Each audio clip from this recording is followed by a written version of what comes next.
है आँखी वो जो श्याम का दर्शन किया करे,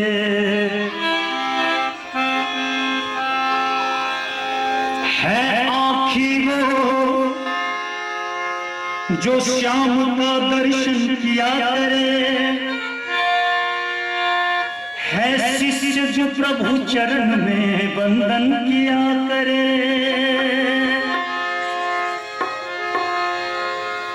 बेकार वो मुख है, बेकार वो मुख है जो रहे व्यर्थ बातों में,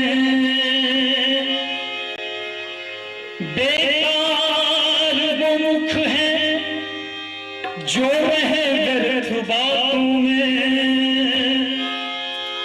मुख वो है जो हरि नाम का सुमिरन किया करे। हीरे मोती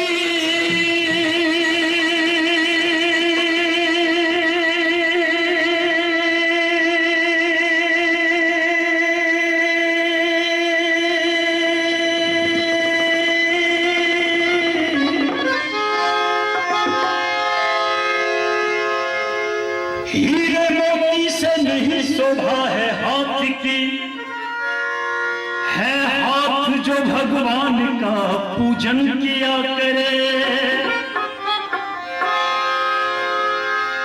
मरकर भी अमर नाम है उस जीव का जग में। जरा शब्दों के ऊपर ध्यान दें। मरकर भी अमर नाम है उस जीव का जग में, जो प्रभु प्रेम में बलिदान जो जीवन दिया करे।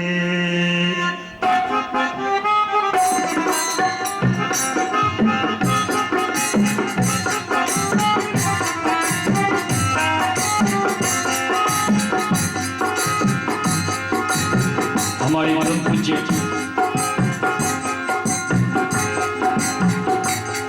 बड़े भ्राता मीराबाई के बारे में कल बता रहे थे। इसी भारत देश की वो मीराबाई भगवान कृष्ण की ऐसी दीवानी हुई, सब कुछ छोड़ के भगवान के नाम में दीवानी हो गई।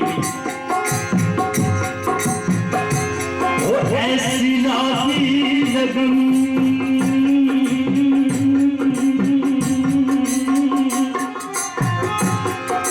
ऐसी लागी लगन, ऐसी लागी लगन, लागी लागी लगन।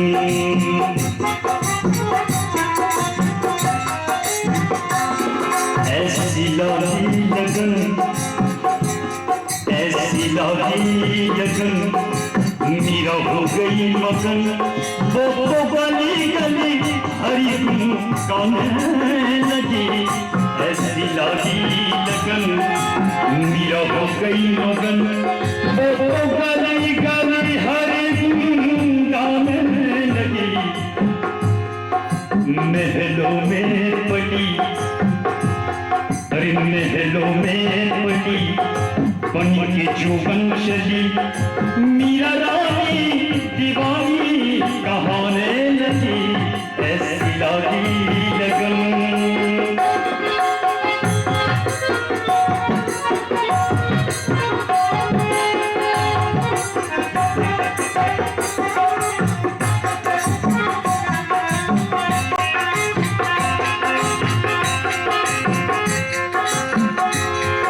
कोई रोके नहीं, कोई टोके नहीं,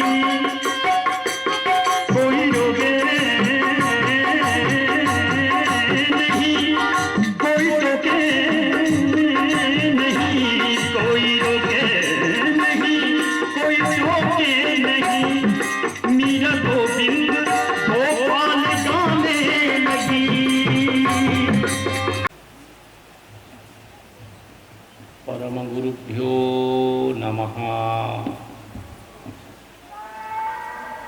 माता पितृचरणकमलेभ्यो नमः। इष्टदेवताभ्यो नमः। नमः परमहंसास्वादित चरणकमलचिन्मकरन्दाय भक्तजनमा श्रीरामचन्द्राय श्रीमते हनुमते नमः।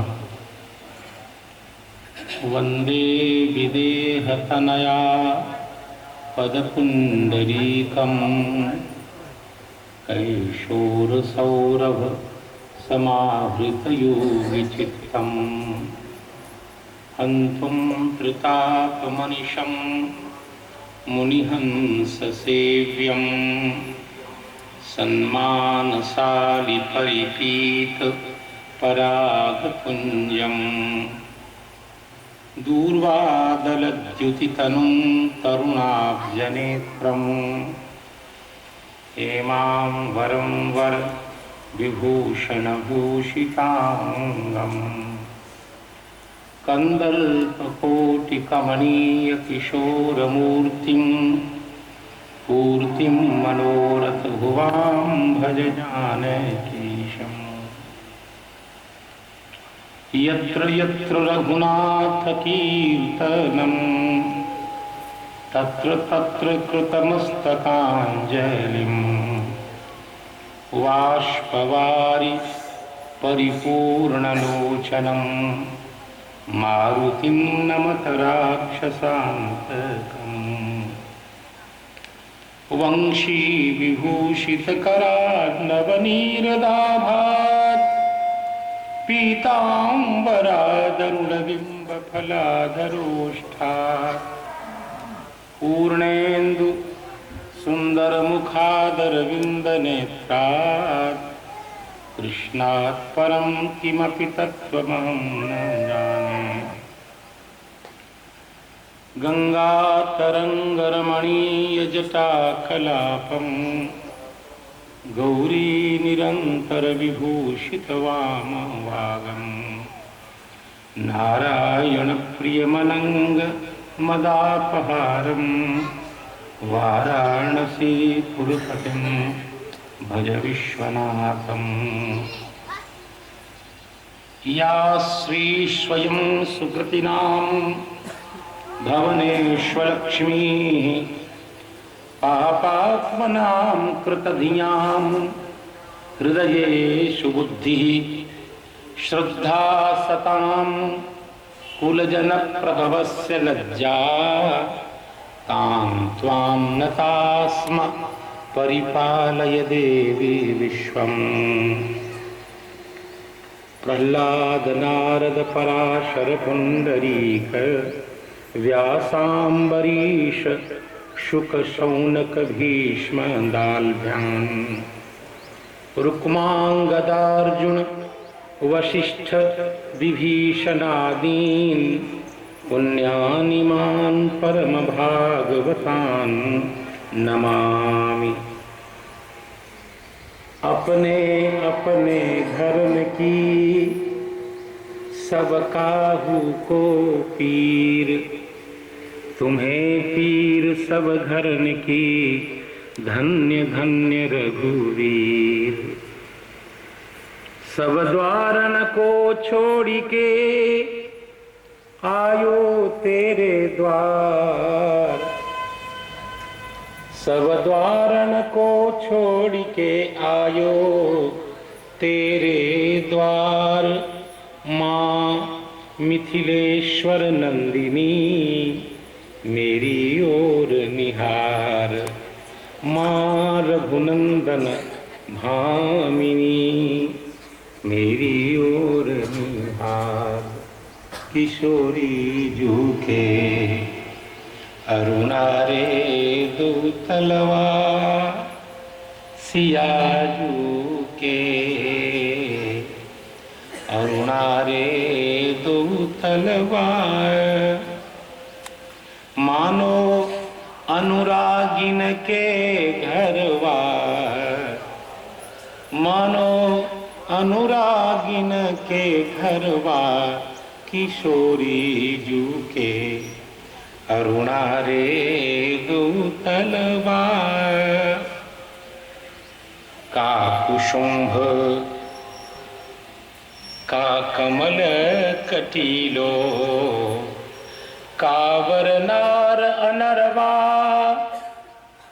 जिनकी कोमलता के आगे, जिनकी कोमलता के आगे, का कपोत वट परवा, किशोरी झूके अरुणा रे दूतलवा, सिया झूके अरुणा रे दूतलवा।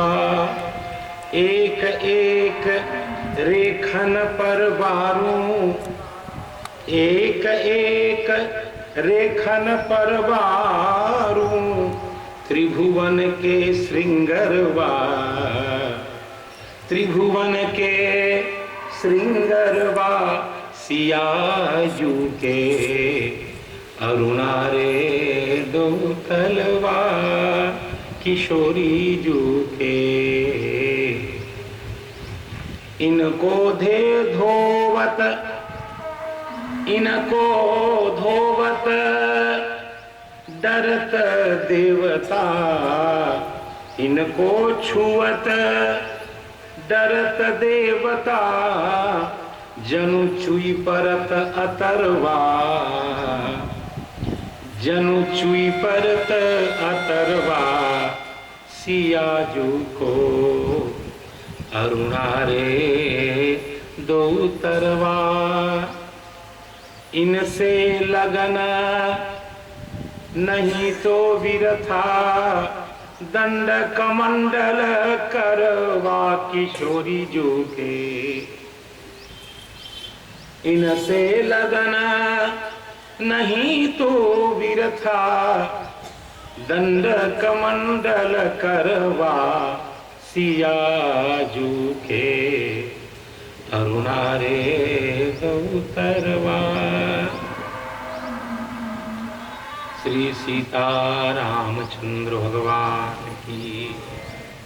सीताराम सीताराम सीताराम सीताराम सीताराम सीताराम सीताराम सीताराम सीताराम सीताराम सीताराम सीताराम सीताराम सीताराम राधे श्याम राधे श्याम राधे श्याम राधे श्याम राधे श्याम राधे श्याम राधे श्याम राधे श्याम सीताराम सीताराम सीताराम सीताराम सीताराम सीताराम सीताराम सीताराम राधे श्याम राधे श्याम राधे श्याम राधे श्याम राधे श्याम राधे श्याम राधे श्याम राधे श्याम श्री राम कृष्ण भगवान की जय श्री वृंदावन बिहारी लाल की जय श्री अंजनी नंदन भगवान की जय श्री उमा महेश्वर भगवान की जय श्री जगदम्बा माता की जय श्री भक्तमाल जी की जय इनके रचयिता श्री नाभा स्वामी जी महाराज की जय उनके सदगुरुदेव भगवान श्री अग्रदास जी महाराज की जय टीकाकार श्री प्रियादास जी महाराज की जय उनके गुरुदेव श्री हरिमोहन दास जी महाराज की जय सर्व संत वैष्णव भगवान की जय जय सीताराम।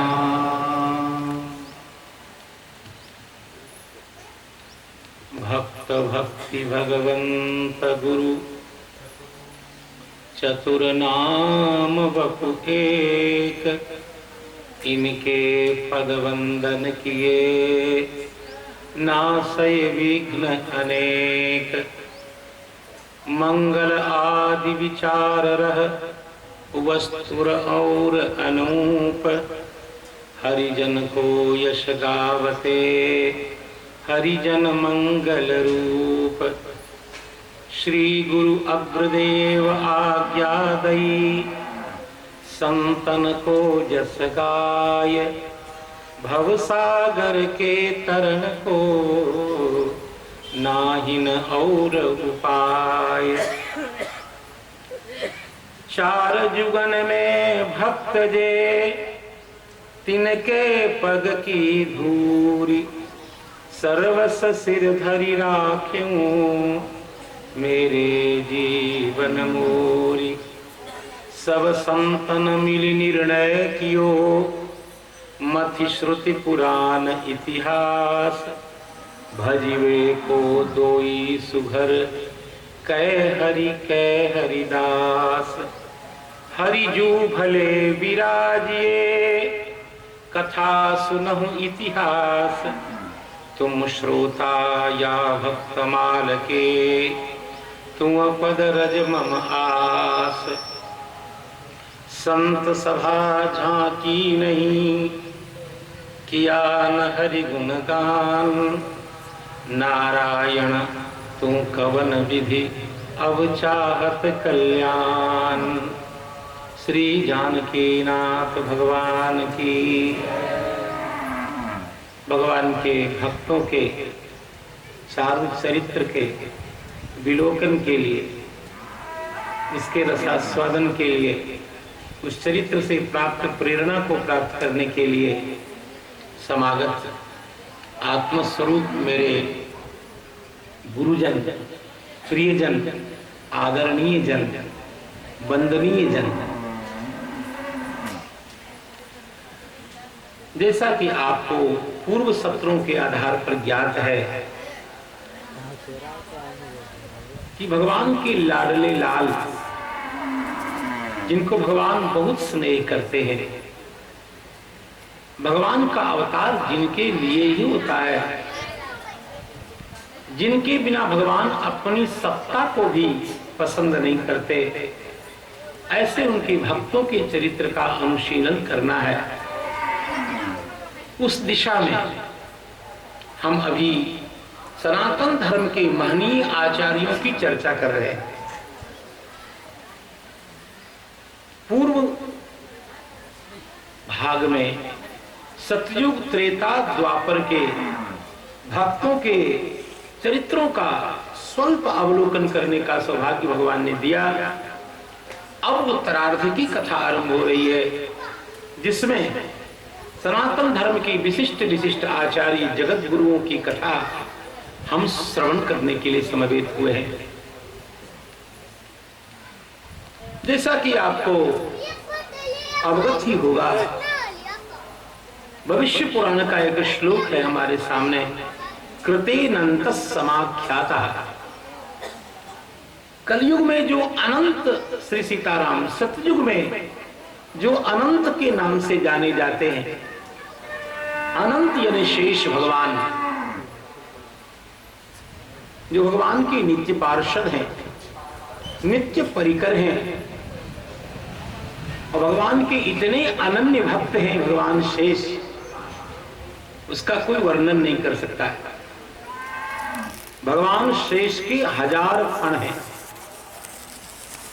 1000 फणों से निरंतर भगवान के गुणों का कीर्तन करते ही रहते हैं।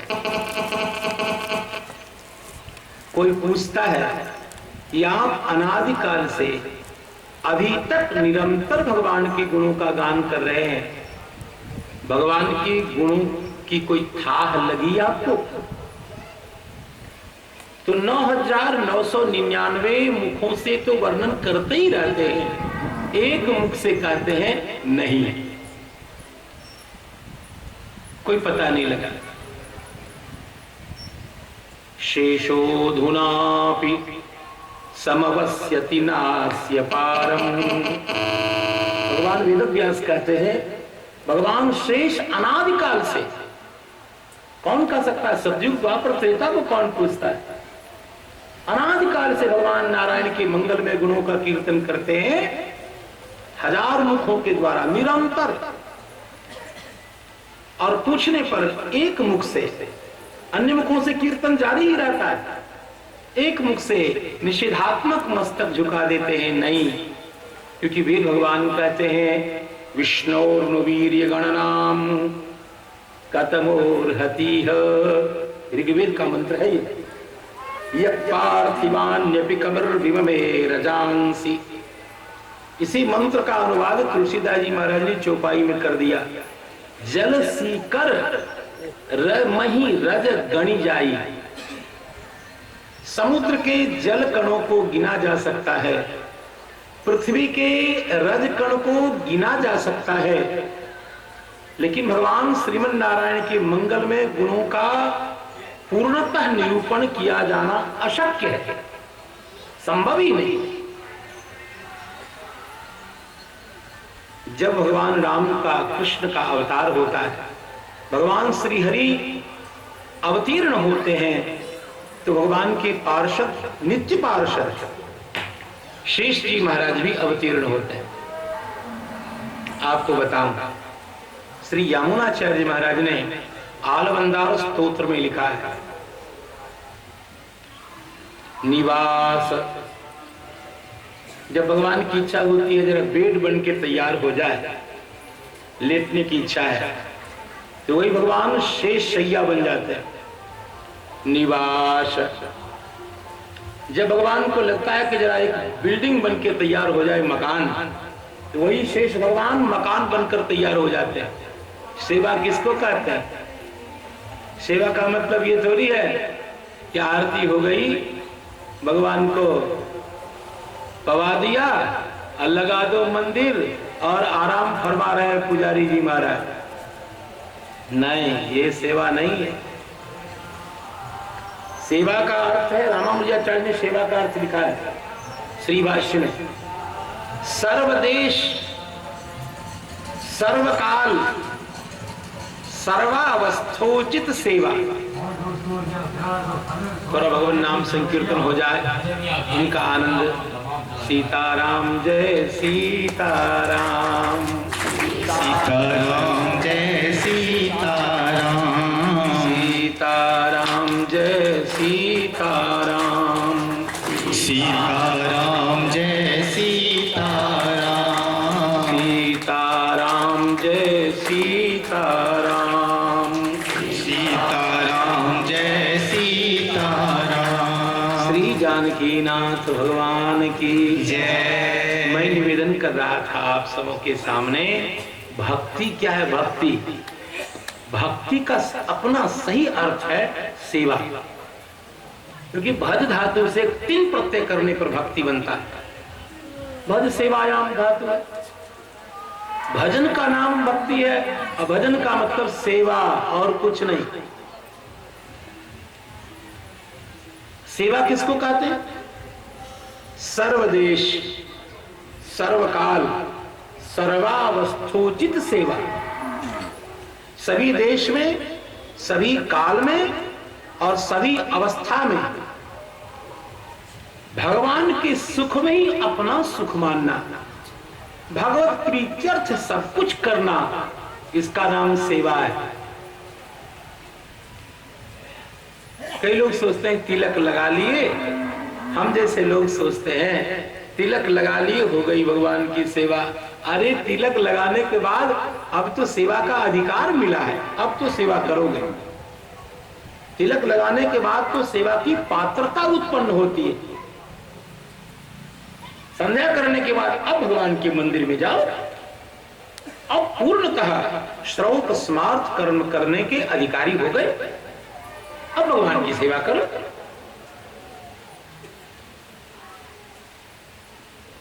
भगवान शेष जब भगवान के साथ अवतीर्ण होते हैं तो सब प्रकार की सेवा करते हैं। भगवान हरि का संकल्प होता है कि मेरा निवास बन जाए, भगवान के मन में आया नहीं, उससे पहले शेष जी महाराज भगवान के लिए भवन बन जाते हैं। भगवान के लिए भवन बन जाते हैं। भगवान को लगता है मेरे लिए खूब बढ़िया शैया बनकर तैयार हो जाए। शेष जी भगवान के सोचते सोचते भगवान के लिए पर्यंक बन जाते हैं।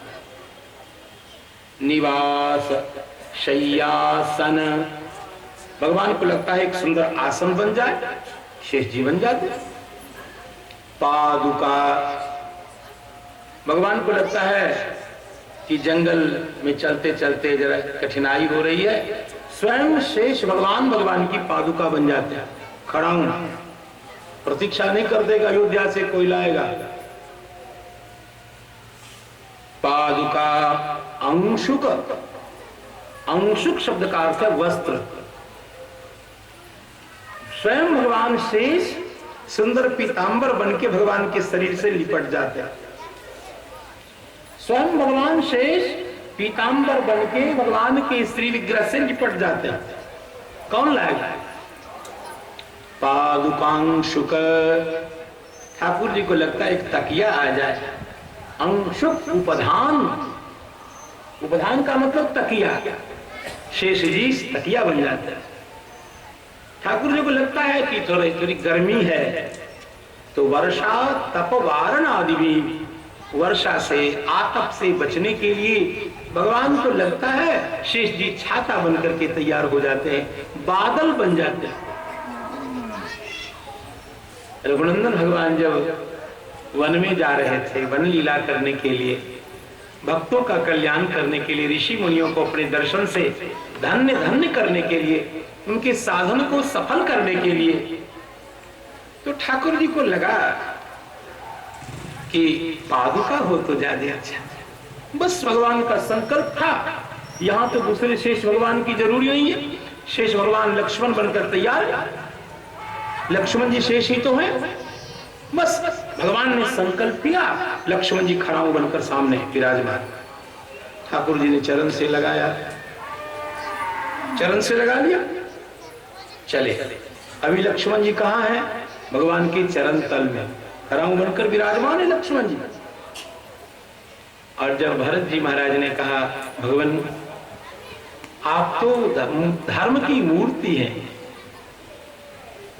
आप अयोध्या वापस तो जाएंगे नहीं, लेकिन हमें प्राणावलंबन के लिए कुछ आधार तो मिलना चाहिए। भगवान ने कहा ठीक है लीजिए, तो पादुका दे दी भरत जी को। और भरत जी ने जो ही पादुका को ऐसे छुआ, कहो ये तो लक्ष्मण जी हैं। आहा धन्य लक्ष्मण बर भागी, कहा ये तो लक्ष्मण जी हैं। श्री भरत जी महाराज के मस्तक पर जो पादुका है उसको जब भरत जी ने छुआ, कहा ये तो लाडले लखनलाल है। धन्य लक्ष्मण बड़ भागी, कौन होता है बड़ भागी? राम पदार बिंद अनुरागी, जो राघवेंद्र रामचंद्र सरकार के चरण कमल की नित्य सपरिया करते हैं, ऐसे लक्ष्मण जी ही हैं ये। भैया वो सेवा का मतलब है तत्सुख सुखित्व, अपना कोई संकल्प नहीं, अपनी इच्छा की कोई कीमत नहीं, भगवान के सुख में अपना सुख है। यही प्रेम का फल है। प्रेम का मतलब केवल आंसू टपकाना नहीं है, प्रेम का फल है सेवा।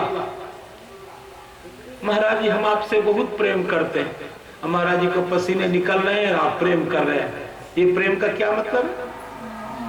इस प्रेम का क्या मतलब है? महाराज जी हम आपको बहुत प्रेम करते हैं, करो प्रेम, आपके प्रेम में क्या मतलब है? प्रेम का परिणाम है सेवा। श्री सीता माता से भी कोई ज्यादा संसार में भगवान से प्रेम कर सकता है, लेकिन ऐसी सीता माता के लिए गोस्वामी जी कहते हैं निज कर गृह परिचर्या करई। अयोध्या जी में दास दासियों की कोई कमी है? अयोध्या जी में दास दासियों की कोई कमी नहीं, लेकिन भगवती जनकात्मजा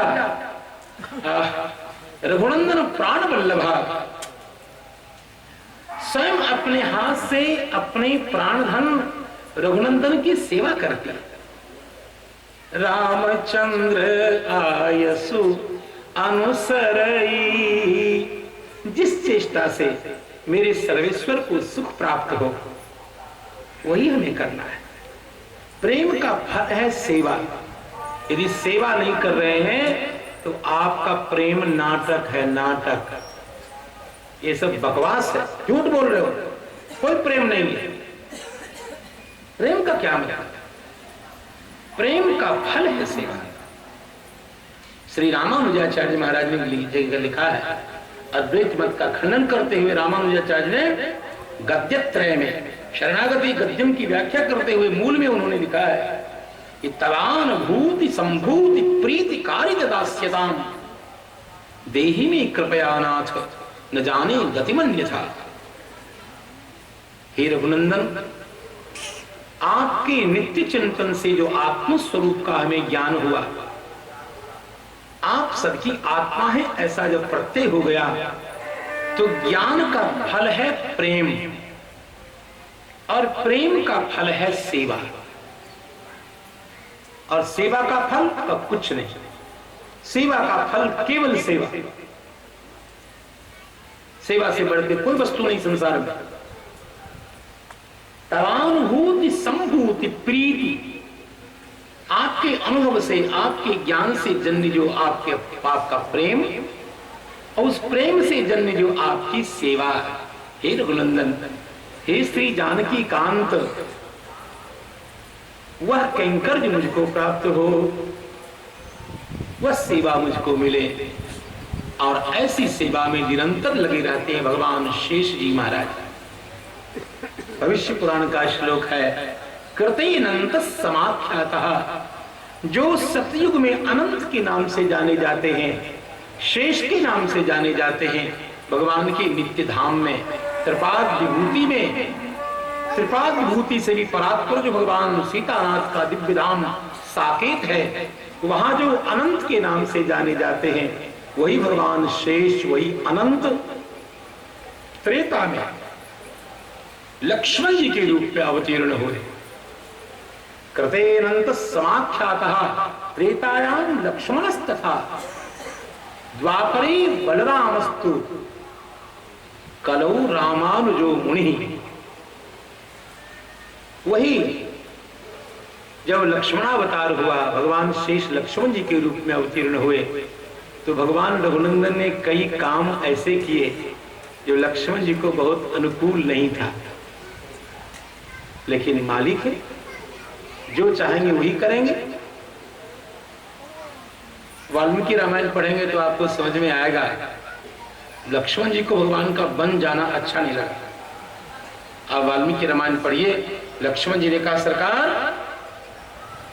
कौन है संसार में जो आपको जंगल भेज सकता है? मैं संपूर्ण अयोध्या को अपने बाण से छिन्न भिन्न कर दूंगा, अयोध्या को रक्त रंजित कर दूंगा। आप वाल्मीकि रामायण पढ़िए, लक्ष्मण जी उग्र हो गए। भगवान लक्ष्मण जी ने कहा, सरकार मैंने जो धनुष बाण धारण किया है ये शोभा के लिए नहीं है। आज कैकेयी और उसका पुत्र रोक करके देख ले मुझको। लक्ष्मण जी महाराज ने कहा, भगवान आपका ये राज्य मानो तट के समान है, जैसे समुद्र की रक्षा उसका तट करता है, वैसे मैं आपके संपूर्ण राज्य की रक्षा करूंगा, आप राजा बनिए। कहते कहते लक्ष्मण जी गर्म हो गए। लक्ष्मण जी ने कहा, इस बूढ़े को मैं मार डालूंगा। वाल्मीकि रामायण में अनिश्चय पितरम वृद्धम कैकेयी आसक्त मानसम, कैकेयी में आसक्त मन वाले इस बूढ़े को मैं मार डालूंगा। भगवान टकटकी लगा के देख रहे थे, लक्ष्मण बोल क्या रहे। तब रघुनंदन ने कहा, लक्ष्मण ये क्या बोल रहे हो? तुम जानते हो कि जो कैकेयी मां मुझसे कितना प्रेम करती है।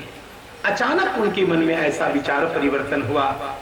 जो अतर्कित होता है जीवन में जो असंभावित घटता है, उसी को तो विधाता कहते हैं, उसी को तो भाग्य कहते हैं। और कोई भी पुरुषार्थी भाग्य का परिवर्तन नहीं कर सकता है। आप कहते तो हैं कि पुरुषार्थ बड़ा है भाग्य से, हम उसको थोड़ी देर के लिए मान लेते हैं, लेकिन पुरुषार्थ से तो आगे आने वाले कर्म के स्वरूप को सुधार सकते हैं। लेकिन जो कर्म विपाक बन चुका है, जो प्रारब्ध के रूप में परिणत हो चुका है दुनिया का, कोई पुरुषार्थ उसको परिवर्तित नहीं कर सकता। झूठ बोलता है, किसी भी पुरुषार्थ से भाग्य को नहीं बदला जा सकता। ये केवल थोड़ी देर के लिए फुलझड़ी टाइप की बात। बड़ा मजा आया, बहुत सुंदर हिंदी वाले ने लिखा, हिंदी साहित्य के मनीषी ने लिख दिया, पुरुषार्थ से भाग्य को बदला जा सकता है। बेवकूफ कहीं का, जिस किसी ग्रंथ में है वो मूर्ख ने लिखा है। पुरुषार्थ भिन्न वस्तु है, भाग्य भिन्न वस्तु है। भाग्य प्रारब्ध जब कर्म फल देने के लिए उद्यत हो जाता है, तब वो प्रारब्ध भाग्य कहलाता है। पुरुषार्थ भिन्न वस्तु है। पुरुषार्थ से आगे आने वाले कर्म के स्वरूप को बदला जा सकता है। अच्छा काम करें, अच्छा आपका भाग्य स्वरूप सब आगे अच्छा बनेगा। लेकिन जो कर्म फल देने की तैयार है प्रारब्ध, उसको कौन बदल सकता है? गलत बात है। शास्त्र जब व्यक्ति को नहीं आता है तो कितनी बेवकूफी पूर्ण बात करता है, इसका कोई अंत नहीं। अशास्त्रीय बात वो करते हैं। भगवान ने कहा तद्दैव मिह कथ्यते, लक्ष्मण उसको दैव कहते हैं, विधाता कहते हैं, और तुम पुरुषार्थ करके उसको बदल नहीं सकते। लक्ष्मण जी ने कहा सरकार, मैं अपने बाण से भाग्य को बदल करके दिखा दूंगा आपको।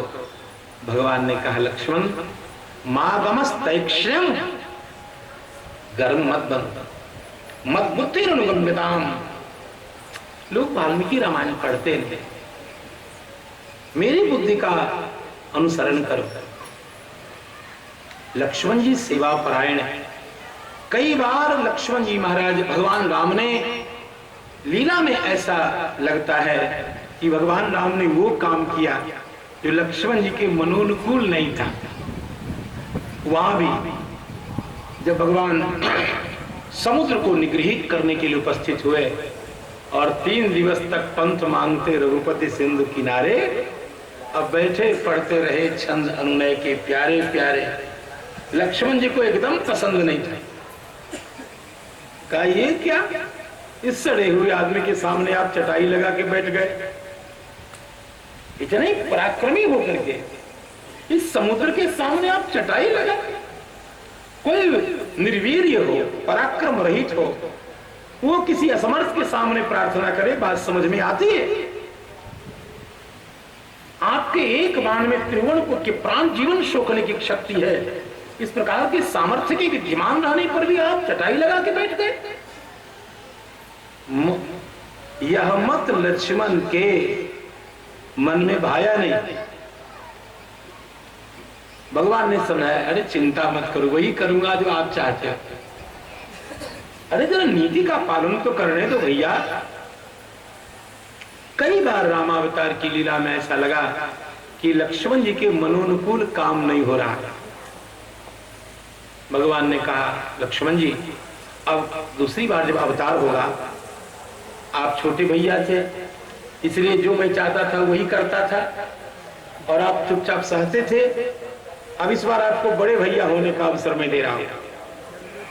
तो द्वापर में भगवान जब राघवेंद्र कृष्णचंद्र के रूप में परिणत हो गए, अवतार लिया, तो वही लक्ष्मण जी महाराज बड़े भैया बन के आ गए। बलराम जी इस बार पूरे बड़े भैया। लेकिन बड़े भैया होने से क्या हुआ? शेष जी का होता वही था जो भगवान बांसुरी वाले चाहते थे। एक दो दृष्टांत देखिए। श्री भगवान की मां के बिहारी की इच्छा थी कि मेरी बहन का विवाह अर्जुन के साथ, और दाऊ जी महाराज बलराम जी चाहते थे कि मेरी बहन का विवाह दुर्योधन के साथ। क्यों? दुर्योधन चेला था उनका। दुर्योधन को गदा सिखाई थी श्री दाऊ जी महाराज ने। चाहते थे कि मेरा चेला है, मेरी बहन सुभद्रा जी का विवाह उसी के साथ हो जाए। भगवान समझाते, दाऊ जी ये क्या करते हैं आप, कुछ चरित्रहीन आदमी, संस्कारहीन आदमी, उसको हम अपनी बहन देंगे? हम अपनी बहन का विवाह करेंगे धर्मात्मा के साथ, सदाचारी के पास। भले अर्जुन के पास पैसा नहीं है, अभी समृद्धि नहीं है, धर्मात्मा है। हम अपनी बहन सुभद्रा का विवाह अर्जुन के साथ करेंगे। दाऊ जी डांट देते, अरे कन्हैया चुप। वही शेष भगवान बड़े भाई है, बड़े भाई के मूड में बात करते हैं, भगवान चुप हो जाते हैं। लेकिन बाहर भगवान, दुनिया में आपको ऐसा भगवान नहीं मिलेगा जो अपने भक्त को कहे कि मेरी बहन को लेके चले जाओ। ऐसा भगवान आपको संसार में कहीं नहीं मिलेगा जो अपनी बहन का विवाह अपने भक्त से कर दे। और कह दिया अर्जुन आओ। और सुभद्रा जी का और अर्जुन जी का मन मिल गया देव यात्रा के बहाने। और भगवान ने कहा अर्जुन तुम त्रिदंडी सन्यासी के रूप में वहां रहो, और मेरी बहन जाएगी और सीधे सीधे रथ पे बिठा करके और मेरी बहन को भगा के लेके चले जाओ। कौन बोल रहे हैं? बांसुरी वाले, स्वयं मुरली मनोहर बोल रहे। और जब ज्ञात हो गया कि अर्जुन महाराज सुभद्रा को लेकर के भाग गए, सुभद्रा जी का हरण हो गया, और जब दाऊ जी को पता लगा, दाऊ जी का मतलब दाऊ जी हल मुशल को याद किया कि अभी मैं बताता हूं अर्जुन को। भगवान श्याम सुंदर चरण से लिपट गए, दाऊ जी क्या हुआ? आप दुर्योधन के लिए क्यों ऐसा सोच रहे थे? अर्जुन धर्मात्मा है, वैष्णव है, सदाचारी है। दाऊ जी गुस्साए हुए। भगवान ने कहा ठीक है, मेरी बात नहीं मान रहे हैं, पूछिए रथ कौन चला रही थी? तो लोगों ने कहा रथ तो सुभद्रा चला रही थी। तो दाऊ जी ने कहा चुप चुप चुप चुप चुप चुप चुप। ये बात हो गई। तो भैया शेष जी बड़े भाई हो या छोटे भाई, जो मुरली मनोहर चाहेंगे वही होगा। तो शेष भगवान वही शेष भगवान जो सतयुग में निज धाम वैकुंठ में शेष के रूप में, नित्य पार्षद के रूप में विराजमान है। वही त्रेता में भगवान लक्ष्मण बने, वही द्वापर में बलराम दाऊ जी महाराज के रूप में आए, और कलिकाल में वही भगवान शेष रामानुजाचार्य के रूप में आए। मैंने ये चर्चा, ये संकेत गत सत्र में कर दिया। यह भी बता दिया मैंने कि एक समय भारत की ऐसी स्थिति थी जब वाम मार्गी लोग विचार शून्य होकर के जिस किसी की हिंसा करने लग गए, तो निरीह प्राणियों ने भगवान से प्रार्थना की, तो स्वयं भगवान बुद्ध के रूप में अवतीर्ण हुए। बुद्ध महाराज ने करुणा दया की बात तो की, लेकिन वैदिक यज्ञों की भी निंदा कर दी। तो हिंसा तो रुकी, लेकिन वेद की प्रामाणिकता से लोगों की श्रद्धा नष्ट हो गई और लोग नास्तिक होकर भटकने लग गए। तब भगवान को लग गई चिंता। श्री भगवान ने कहा भोले बाबा अब आप जरा मैदान संभालिए। और भगवान भोलेनाथ शंकराचार्य के रूप में आए और उन्होंने अद्वैत मत की स्थापना की। जीवात्मा परमात्मा एक है, धर्म सत्य है, धर्म प्रतिपादक वेद सत्य है। शंकराचार्य ने स्थापना कर दी। तो शंकराचार्य की स्थापना से वेद की स्थापना हुई, धर्म की मर्यादा स्थापित हुई, लोगों में आस्तिकता तो आ गई, लेकिन लोग ब्रह्म बन के भटकने लगे। ब्राह्मी स्थिति आई हो अथवा न आई हो, अहम ब्रह्मास्मि अहम ब्रह्मास्मि, अरे ये अनुभव करने की चीज है, भाषण देने की चीज नहीं है। अहम ब्रह्मास्मि ये अनुभव वाक्य है, प्रवचन करने की चीज नहीं है। लेकिन लोग यत्र तत्र ब्रह्म बट के बन के भटकने लग गए। तो भगवान को लग गई चिंता, और तब श्री भगवान ने शेष महाराज से आग्रह किया, शेष जी आप जाइए भूतल पर अवतार लीजिए और लोगों को जो मेरी भक्ति से रहित हो गए हैं, जो अपने को ब्रह्म से अभिन्न मानने लग गए हैं, उनको बताइए कि आप ब्रह्म नहीं हैं, ब्रह्म के अंश हैं। आप परमात्मा के सेवक हैं, परमात्मा आपका स्वामी है। परमात्मा अंशी है, आप उनके अंश हैं। परमात्मा घन है, आप उसके कण हैं। परमात्मा सिंधु है, आप बिंदु हैं। दोनों में अंतर है। सेवक से विभाव संबंध है दोनों में। एक नियामक है, दूसरा नियम्य है। एक शासक है, दूसरा शासन योग्य है। अनेक प्रकार के संबंध होने के कारण जीवात्मा परमात्मा में भेद है, अभेद नहीं है। आप इस प्रकार अवतार लेकर संसार के प्राणियों को शिक्षा दीजिए।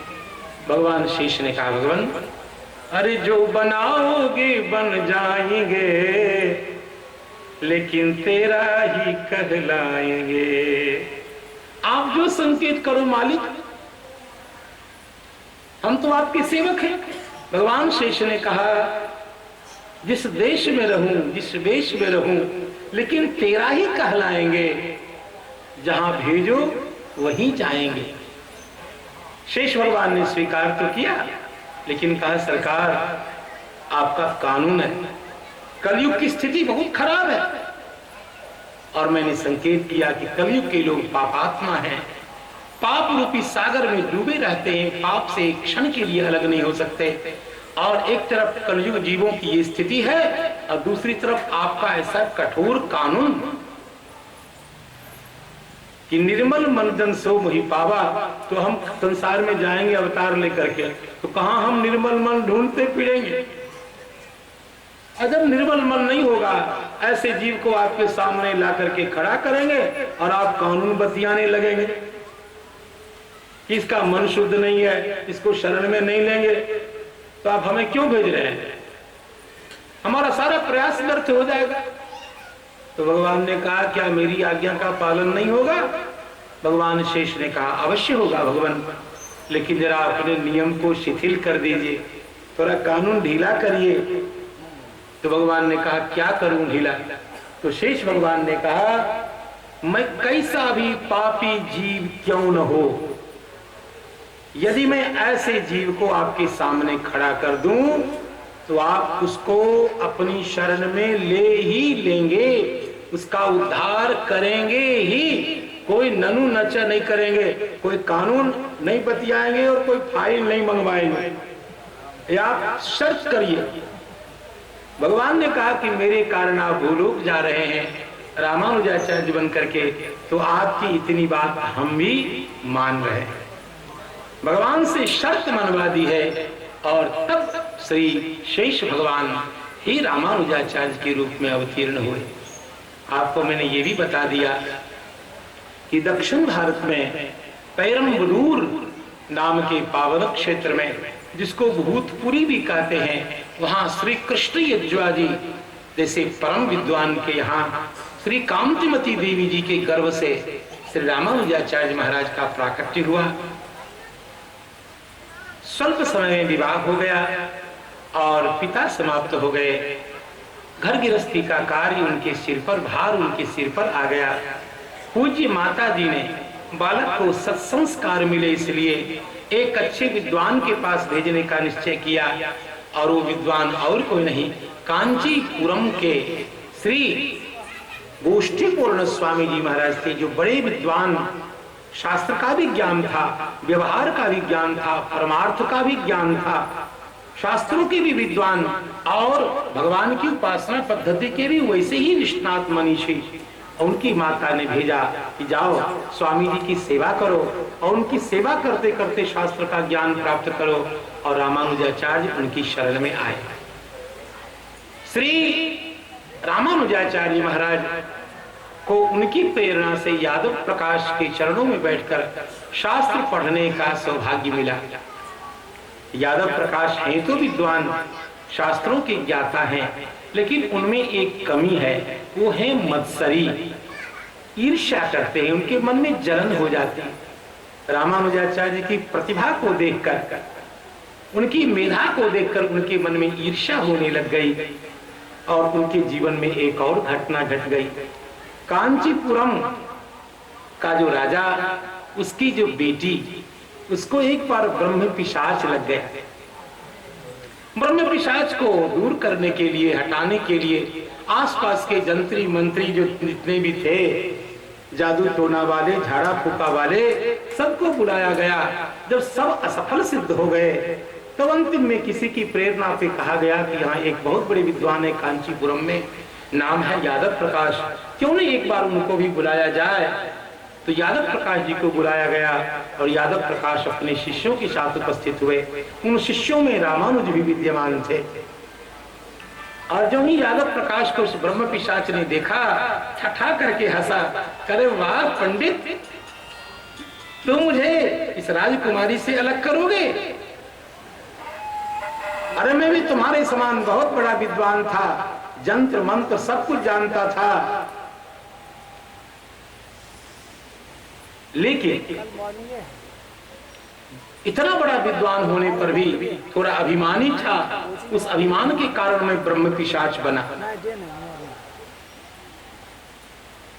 और तुम मुझे अलग कर सकते हो? नहीं, मैं तो तुम्हारे जन्म की बात भी जानता हूं। तो पूर्व जन्म के एक वृक्ष के खोह में गो के रूप में रहता था।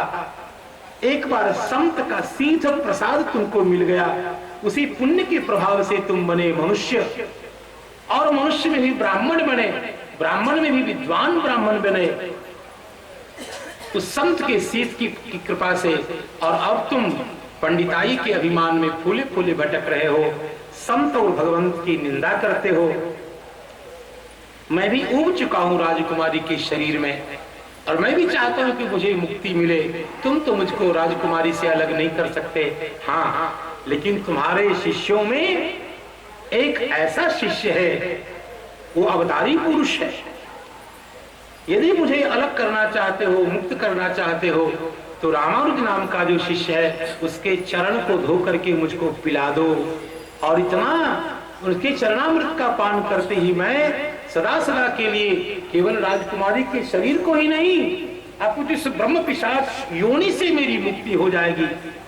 और ऐसा ही जब किया गया तो सही में राजकुमारी का जो शरीर है वो ब्रह्म पिशाच से मुक्त हुआ, और भगवान नाम लेते हुए ब्रह्म पिशाच भगवत धाम चला गया। ये घटना सबके सामने हुई, और समाज के लोग कहाँ चुप रहने वाले थे। समाज के लोग कहने लगे, गुरु महाराज गुरु रह दूर गुरुए अचेला चिन्नी। जलने लगे यादव प्रकाश और रामानुजाचार्य के ऊपर। लेकिन कांचीपुरम के राजा ने प्रसन्न होकर के रामानुज स्वामी जी को खूब वस्त्र अलंकरण आभूषण आदि दिए।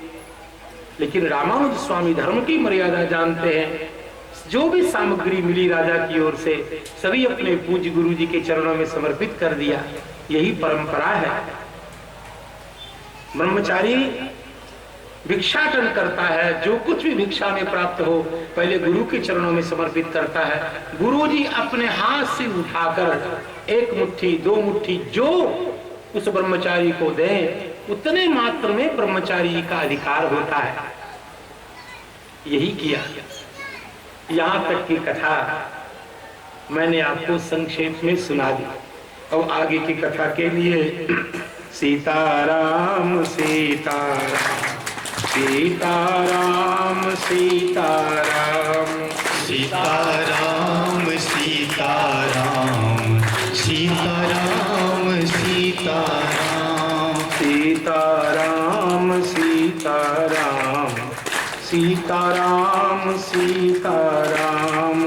सीताराम सीताराम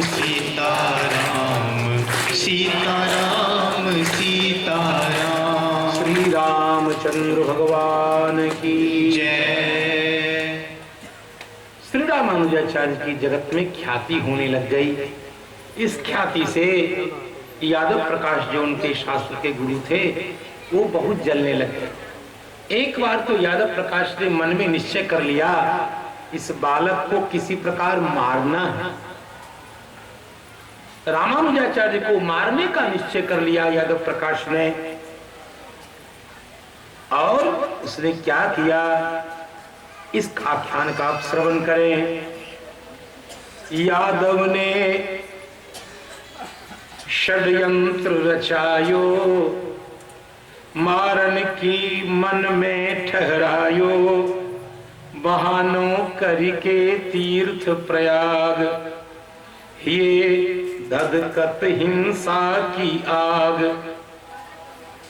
हृदय में हिंसा की आग धधक रही थी और प्रयाग में कुंभ लगा है।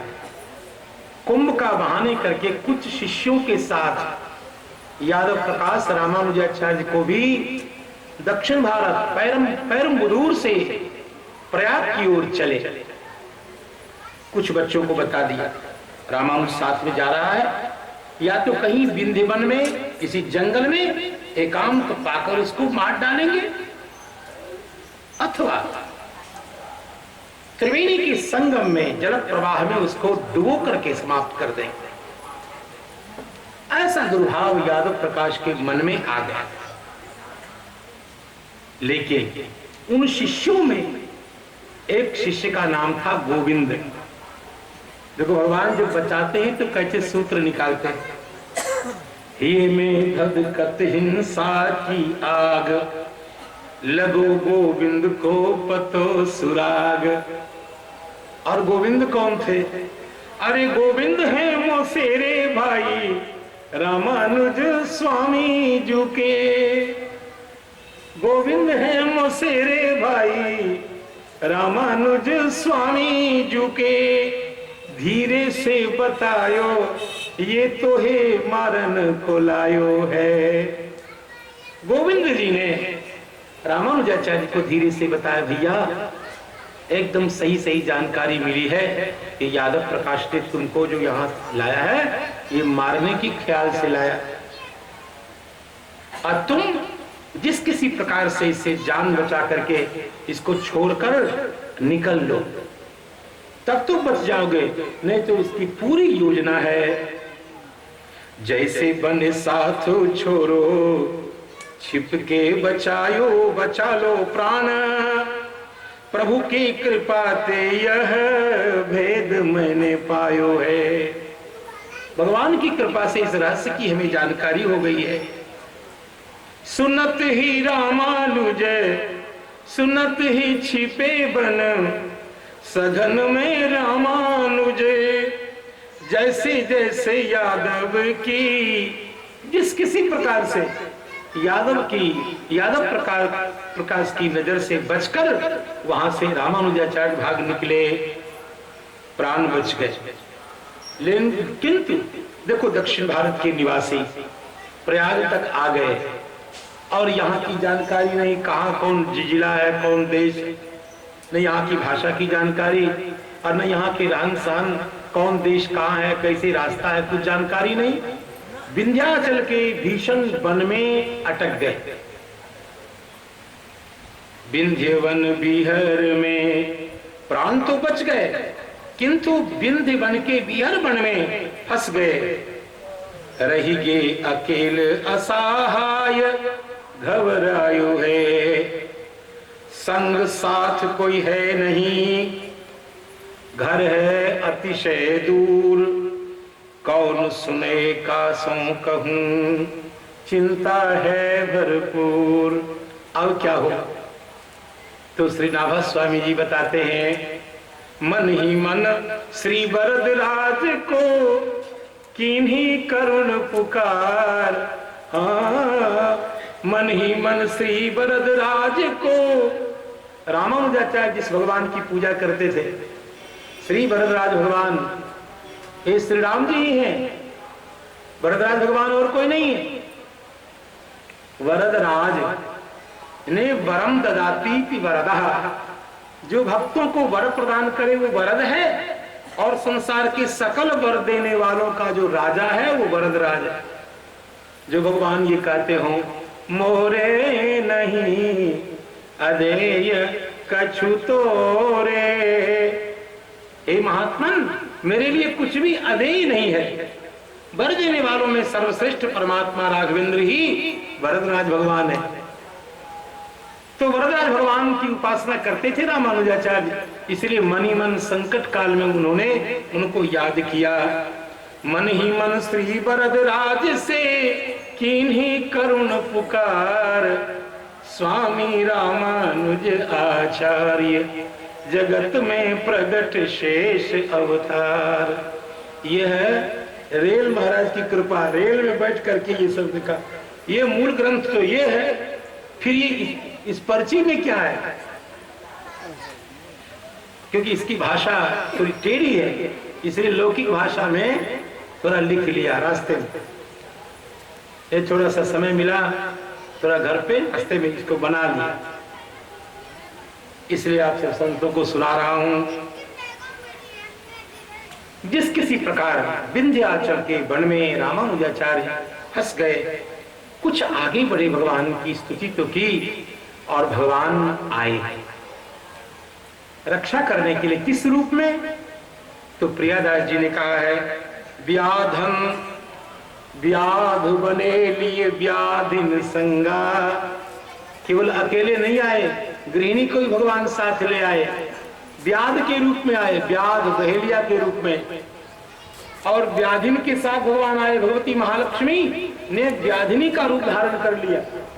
व्याधन बने व्याधिनी ले संगा। कौन है ये? आय गए तह प्रभु श्री रंगा, पूछे ते परिचय और गंतव्य। कहा, बालक तुमको कहां जाना है? उस व्याध ने पूछा, बालक तुम्हें कहां जाना है? तुम नए नए लगते हो, मुझे सब मार्ग पता है, बोलो तुम्हें कहां जाना है।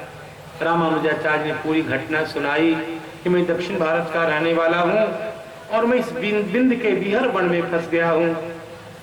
उस व्याध ने कहा, चिंता करने की कोई बात नहीं है, सारा मार्ग हमको देखा हुआ है, मैं तुमको कांचीपुरम तक पहुंचा दूंगा, एकदम चिंता करने की बात नहीं, निश्चिंत रहो, मेरे साथ आओ। सुजन की चिंता मम हंतव्य, चिंता नहीं करो जनहि, हम भी हम हैं, हमें भी जाना है वही ठोर।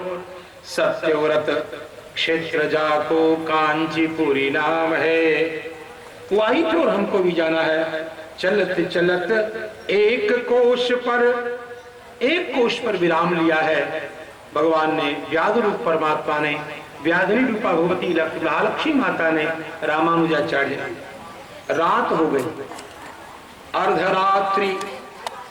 अर्धरात्रि व्याधिनी कहती। आधी रात में व्याधिनी महोदया को प्यास लग गई और व्याध महोदय से निवेदन करती है, हे स्वामी मुझे बहुत जोर से प्यास लगी है, कहीं से जल की व्यवस्था करिए। अर्धरात्रि व्याधि में कहती, लागी मोह को प्यास, प्रीतम प्राणे प्यार धन, जल की करो तलाश। व्याध ने कहा, रात में मैं कहां जाऊं, थोड़े प्यास को दबा करके रखो, प्रातः काल होगा जल ला करके दूंगा। श्री रामानुजाचार्य ने कहा, नहीं, आप सब भगवत स्वरूप हैं, आपने मेरे लिए इतना किया है, विंध्य वन से बाहर निकाल दिया, तो क्या मैं इतना नहीं कर सकता? पात्र लिया और डोरी बाल्टी लेकर के पास के कूप को ढूंढने लग गए। रामानुजाचार्य ढूंढने जब निकले तो क्या देखा, एक बावड़ी। देखो कुआं, आप लोग शायद बावड़ी को कम जानते होंगे या नहीं जानते होंगे। देखो राजस्थान आदि में बावड़ी होती है, वो बावड़ी होती है कुएं के समान, लेकिन जैसे कुआं सीधा ऐसे होता है वैसा नहीं, उसमें जाने के लिए सीढ़ी होती है बनी हुई, चार तरफ से सीढ़ी बनी होती है बावड़ी में जाने के लिए, और लोग पैदल जाते हैं जल तक, पैदल जाते हैं। तो बावड़ी में जा करके रामानुजाचार्य ने जल निकाल करके और फिर पहुंचाया व्याधिनी महोदया को, भगवती महालक्ष्मी को जल पिलाया। कहा, बेटा थोड़ा सा जल और चाहिए। फिर गए लाने के लिए। इस प्रकार 3 बार जब गए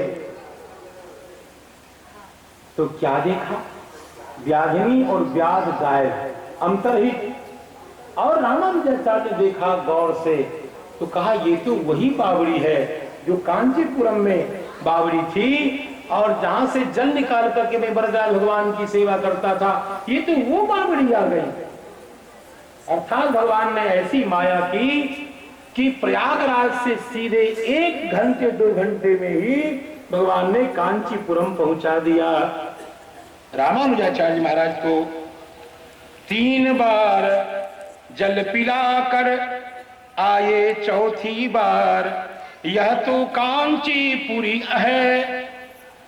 रामानुजाचार्य कहते ये तो कांचीपुरम हम आ गए, यह तो कांचीपुरी है, देखे चहुर निहार। स्वामी रामानुज आचार्य जगत में प्रगट शेष अवतार। इस प्रकार भगवान श्रीमन नारायण महाप्रभु ने रामानुजाचार्य की रक्षा की और अब आ गए कांचीपुरम। अपनी मां के पास आए रामानुजाचार्य, जाय के सुनाए रामानुज कांचीपुर स्वामी जी से। कांचीपुर स्वामी पहले तो मां के पास जाकर के मां के चरणों में प्रणाम किया, कहा माता जी ऐसे ऐसे मैं आया हूँ। यादव प्रकाश जी ने, जो मेरे गुरु जी ने मुझे मारने की उन्होंने पूरी योजना बना ली थी, भगवान की कृपा से मैं विंध्याचल के बिहर वन से निकल करके कांचीपुरम तक आ गया। जाय के सुनाए रामानुज कांचीपुर जी से, लिए उन जान मान यादव मलिन जू। बोले अब जाओ नहीं, यादव से अध्ययन हेतु रहो वरदराज जू की सेवा माहिलीन जू। बेटा अब तुम्हें इधर उधर जाने की जरूरी नहीं है, भगवान वरदराज की सेवा करो, जो कुछ होगा इनके चरण कमल की सेवा से होगा, इधर उधर भटकने की कोई जरूरी नहीं है। जब गोष्ठी पूर्ण स्वामी जी के पास आए तो गोष्ठी पूर्ण स्वामी जी ने कहा बेटा तुम समझ नहीं पाए, वो व्याधिनी व्याध और दूसरे कोई नहीं, स्वयं परमात्मा श्री वरदराज भगवान भगवती महालक्ष्मी माता थी। व्याध व्याधिनी बनी मिले श्री वरदराज भगवान, धन्य भये तुम पाए के उनकी कृपा महान। प्यास बहानों किए लिए संकट से तुम्हें उबार, प्यास बहानों किए लिए संकट से तुम्हें उबार। स्वामी रामानुज आचार्य जगत में प्रगट शेष अवतार। अब रामानुजाचार्य को श्री गोष्ठी पूर्ण स्वामी जी ने वरदराज जी की सेवा में लगा दिया। वरदराज जी की सेवा पाई, साल कूपते नित जल लाई, कर करत नित सेवा संयुक्त नेम। रामानुजाचार्य को यही सेवा मिली कि कावेरी से पवित्र जल ला करके वरदराज भगवान की सेवा की जाए, जल लाने की सेवा। यही सेवा लक्ष्मण जी महाराज करते थे। आप वाल्मीकि रामायण जब पढ़ेंगे तो पंचजन में जो पंच जनस्थान है, जिसको हिंदी वाले लोग और रामचरितमानस के रहस्यज्ञ लोग पंचवटी कहते हैं, वाल्मीकि रामायण उस स्थान का नाम है जनस्थान। जनस्थान में यही सेवा करते थे श्री लक्ष्मण जी महाराज, और चित्रकूट में लक्ष्मण जी महाराज यही सेवा करते थे कि मंदाकिनी जी से जल ला करके भगवान की सेवा करते थे। यह भी तो रामानुज है, इसलिए यही सेवा वरदराज भगवान की के लिए गोष्ठी पूर्ण स्वामी जी ने इनको दिया। नहीं चिंता गृह के योग क्षेम, हृदय में उमरत प्रभु पद प्रेम। लखी लगी अतिहुल सतहिए, कांची पूर्ण स्वामी बिनवत प्रभु ये होई है, वैष्णव पथ अनुगामी। इनकी प्रतिभा, इनकी सेवा निष्ठा, इनकी सदाचार भाव को देखकर गोष्ठी पूर्ण स्वामी जी के मन में बार बार होता कि इतने बड़े सदाचारी विद्वान यदि वैष्णव बन जाए तो बहुत अच्छा। अभी तक रामानुजाचार्य महाराज वैष्णव नहीं बने, भगवान की बाहर बाहर की सेवा करते हैं, आभ्यंतर सेवा का अधिकार अभी इनको मिला नहीं है। गोष्ठी पूर्ण स्वामी इनके वैदुष्य, इनकी प्रतिभा, इनकी सदाचार निष्ठा को देखकर भगवान से मनाते, हे वरदराज स्वामी, इतने बड़े सदाचारी बालक को आप अपने चरण कमल से क्यों नहीं लगा देते, क्यों इनको वैष्णव क्यों नहीं बना लेते। मन में इनके भी होता, हो ये इनके माध्यम से जग में वैष्णव धर्म प्रचार, स्वामी रामानुज आचार्य जगत में प्रगट शेष अवतार। अब उसी समय श्री रंगम में देखो, दक्षिण भारत के दो वैष्णव तीर्थ हैं, एक तो कांचीपुरम, 7 मोक्षदायिनी पुरी है। अयोध्या, मथुरा, माया, काशी, कांची, अवंतिका, पुरी, द्वारावती, जगन्नाथपुरी नहीं, द्वारावती, द्वारिका, ये 7 मोक्षदायिनी पुरी हमारी धर्म संस्कृति में है। उसमें हिट लिस्ट पे सबसे ऊपर अयोध्या जी का नाम, अयोध्या से ही आरंभ हो रहा। अयोध्या, मथुरा, माया, माया मतलब हरिद्वार, काशी, कांची, ये कांचीपुरी, अवंतिका, अवंतिका कहते हैं उज्जैन को, अवंतिका, पुरी, द्वारावती, द्वारावती, द्वारिका, ये 7 मोक्षदायिनी पुरी हैं। यहाँ शरीर छोड़ने पर अनिच्छा से ही मोक्ष की प्राप्ति होती है, भजन करने की जरूरी नहीं है। यहाँ शरीर छूटा, सीधे मोक्ष मिला। ये धाम का महात्म है। अन्यत्र आपको सावधानी बहुत जरूरी है। अन्यत्र भजन करते हुए, भगवान का स्मरण करते हुए मरेंगे तभी मोक्ष मिलेगा। और अयोध्या जी के लिए, अयोध्या जी के लिए कुछ नहीं करना है, सीधे शरीर छूटा, बस पास मिल गया, सीधे ऊपर चले गए। मम धामदा पुरी सुखराशि, यह मेरी धाम को देने वाली पुरी है। अवध तजे तनु नहीं संसारा, अयोध्या में शरीर छोड़ने से पुनः संसार की प्राप्ति नहीं होती। तुलसीदास जी ने अयोध्या जी की महिमा गाई है। तुलसीदास जी ने कहा, पहले तो मैं अयोध्या जी को नहीं जानता था, लेकिन अब जाना मैं अवध प्रभावा। अब मैं अयोध्या जी की महिमा को जाना। वेद पुराण स्मृति में जिसकी दिव्य महिमा का वर्णन किया गया, अब अयोध्या जी के महात्मा का ज्ञान हुआ। कवनौ जन्म अवध बसी जोई, राम परायण सो परि होई। किसी जन्म में जिसने अयोध्या जी में निवास किया, वो राम परायण निश्चित ही होगा, वो राम भक्त जरूर होगा। इसी प्रकार कांचीपुरम, कांची जो पुरी है उसकी महिमा है। तो कांचीपुरी के 2 भाग हैं, विष्णु कांची और शिव कांची। शिव कांची भगवान अमरेश्वर महादेव है, वही शंकराचार्य की गद्दी है। जहाँ अभी कांचीपुरम के श्री शंकराचार्य जी महाराज जिनके लिए वो सब अखबारबाजी हुई थी, अभी वहां उनकी गद्दी है, भारती तीर्थ स्वामी, हाँ उनकी परंपरा है। और बाद में विष्णु कांची में श्री वरदराज भगवान है। ये वैष्णवों का एक मठ, और दूसरा मठ है श्रीरंगम। एक गोपनीय बात बता देता हूं, बड़े बड़े महात्मा, पुराने महात्मा, जब खम्मा कुत्ता उखाड़ नहीं हुआ था महाराज जी, जब दोनों भाई साथे थे,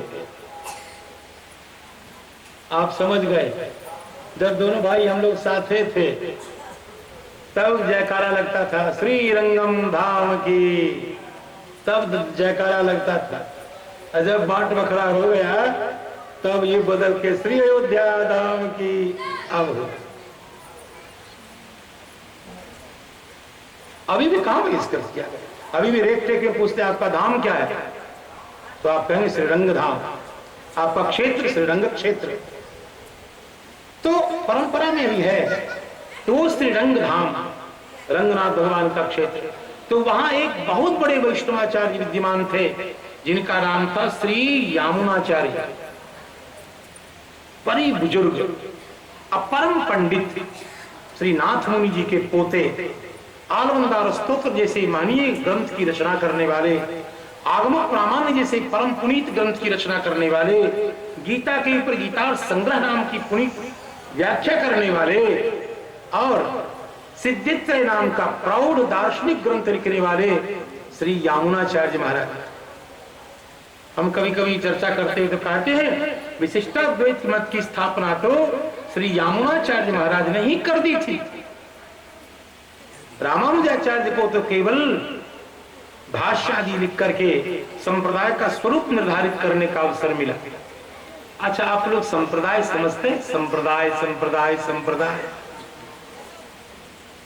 संप्रदाय शब्द का सही अर्थ है वेद, और संप्रदाय का मतलब है वह उपासना पद्धति जो वेद और आगम से अनुमोदित हो। और संप्रदाय वैदिक परंपरा में वही संप्रदाय की स्थापना कर सकता है जो स्वतंत्र रूप से प्रस्थान त्रय पर भाष्य लिख सकता है।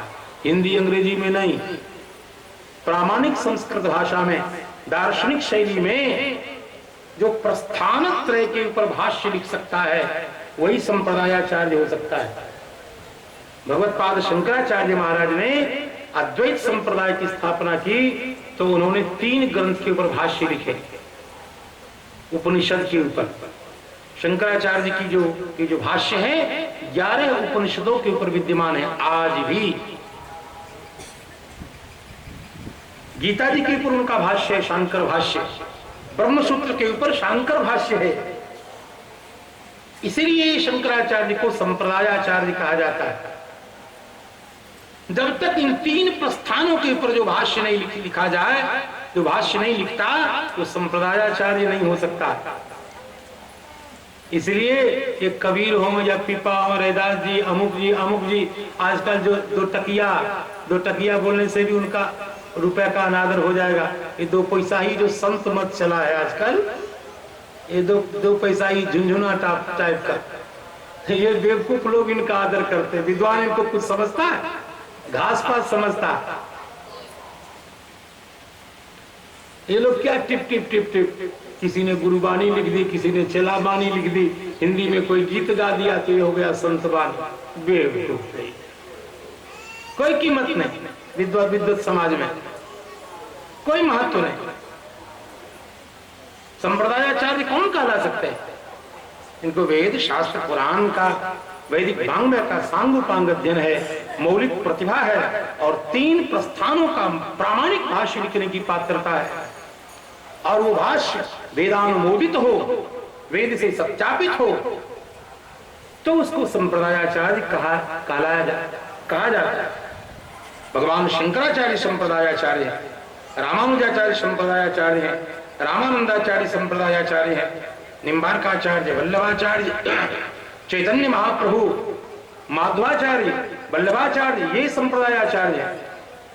इसके बाद जज सीताराम, ठन ठन पालम, मदन गोपालम, और किसी को कुछ नहीं। और से ये लोग पंथ है। ये छोटी छोटी जैसे गलियां हैं, छोटे छोटे नदी तालाब, ये सब महासागर है।